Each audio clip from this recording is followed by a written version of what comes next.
Em março de 2009, eu comecei o curso de História na UFSC. Fiz a matrícula, depois nós tivemos a nossa primeira aula. Eu tinha muito medo do trote, do que podia acontecer. Na época eu tinha cabelo comprido, eu achava que iam cortar. E uma série de coisas. Medos que botam na gente a vida inteira e que, enfim, não se concretizaram. Né? Depois a genética foi cruel com o meu cabelo igual. Mas, paciência. Mas não é esse o foco aqui desse vídeo. O foco é a diferença entre a minha expectativa com o curso de História e o que eu tive no curso de História.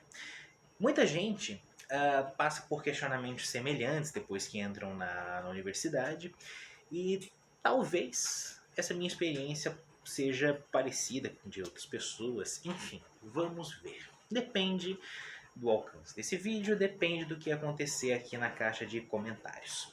Então, eu já lembro, né? Se isso é relevante para você, por favor, curta, por favor, compartilhe com as pessoas que você acha que podem se interessar e comente. Isso é muito importante. Estou tentando fazer algo interessante aqui com esse canal. Vamos ver o que acontece. Em parceria, eu e você que está me assistindo. Beleza? Pois bem, assunto do vídeo. Eu tinha uma expectativa com relação ao curso de História que era aprender História. Mas que história? A expectativa que eu tinha era construída com base nas aulas que eu tinha no ensino fundamental e no ensino médio e também com base no material que eu tinha acesso. Basicamente, o que eu conhecia de História era o que os meus livros didáticos diziam. Os livros didáticos que nós usávamos no ensino fundamental, as apostilas que nós usávamos no ensino médio, e eu não tinha ido muito além desses materiais. Eu tinha consultado alguns sites, algumas revistas a respeito, mas eu não tinha, até aquele momento, lido livros de história. Na verdade, tinha. Eu lembro que em 2005, de Natal, eu tinha pedido um livro que eu tinha me interessado bastante, que é esse aqui. 50 batalhas que mudaram o mundo. Era um tema que me interessava muito naquele momento. 2005, 2006 foi justamente as férias entre o final do ensino fundamental e o início do meu ensino médio.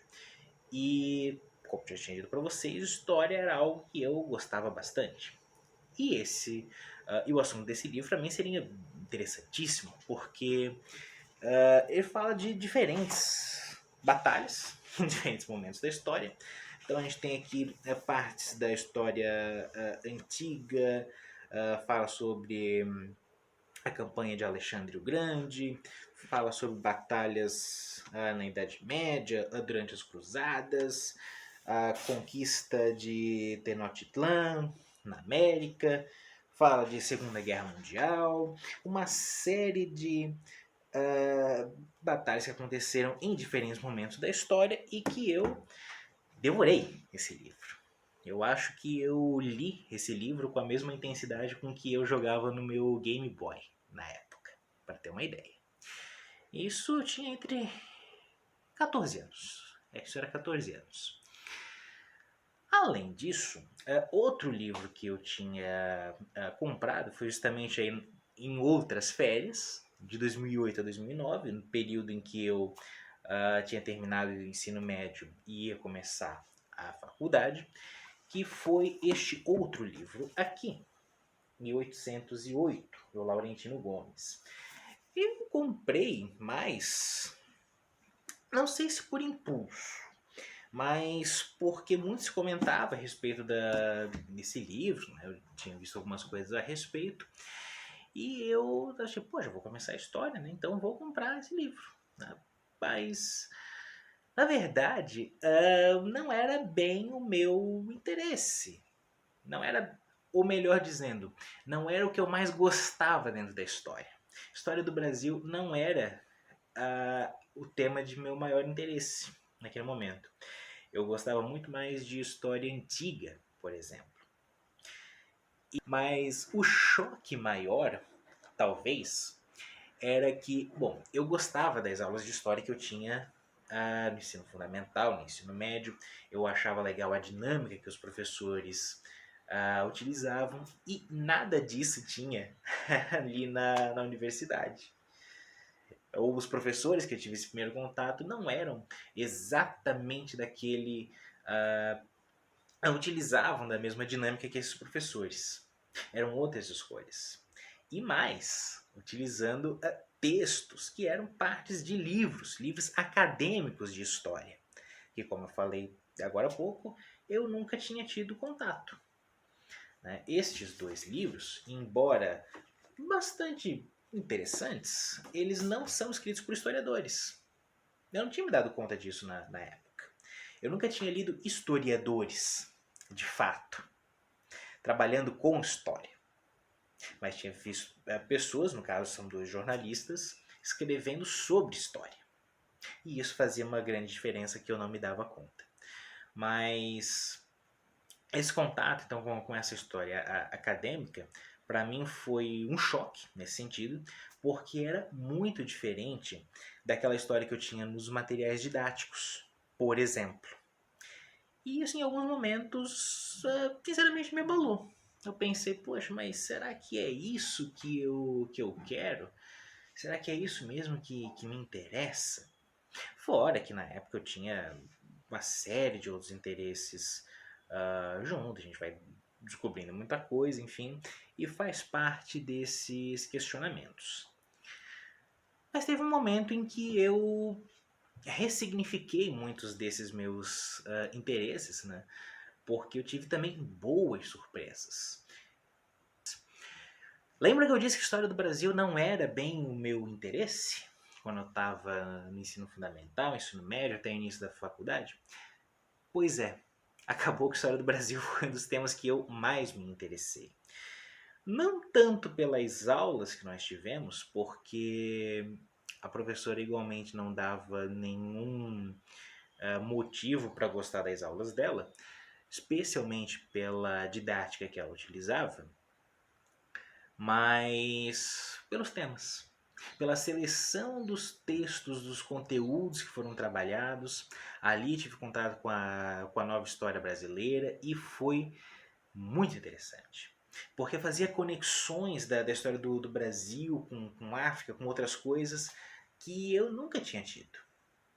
Então, o que para mim era chato em um determinado momento se tornou interessante. A partir do momento que abriu a mente para pensar, puxa, mas existem outras coisas para além disso que eu conhecia. Uma das minhas expectativas, quando eu quis entrar no curso de História, era justamente que eu fosse aprender outras histórias. Eu lembro que eu cheguei a questionar o professor Walter no ensino médio, dizendo, puxa, por que ele não estuda a história da Índia, a história da China? E ele respondeu ali naquele momento e tal, mas eu não fiquei 100% seguro dessa resposta. Mas eu tinha expectativas de que nós íamos, né, estudar outras histórias para além daquilo que eu já conhecia. Conclusão, eu de fato não conhecia história. Eu tinha uma parte, eu tinha uma versão, talvez até uma versão fragmentária de história, um recorte didático que é feito nos materiais e uma série de outras coisas, mas que era muito diferente dessa história pensada e produzida academicamente. E essa é talvez uma das grandes discussões que é pensar historiadores escrevem para historiadores. Dificilmente historiadores escrevem pensando em um público leitor, em uma comunidade, uma sociedade de maneira geral, e acaba que outros autores de outras áreas acabam escrevendo história e se tornam, às vezes, até best-sellers. Alguns por bons motivos, alguns porque de fato tem um conteúdo interessante, e outros por causa de propaganda, mas com um conteúdo péssimo, poderia dizer. Lembram dos tais guia politicamente incorreto?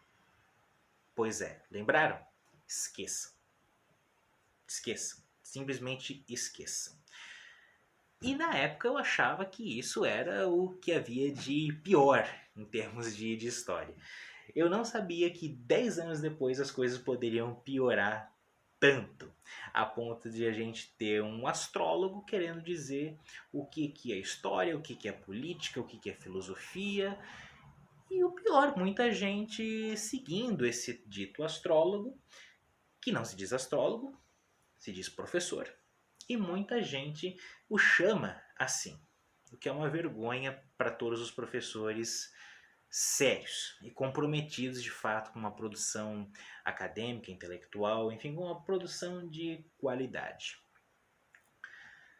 Mas voltando, para fechar, foi justamente numa aula de História do Brasil que eu tive contato com um pesquisador, com uma pessoa que também não era historiador e que me fez repensar e dar um rumo para minha trajetória naquele momento.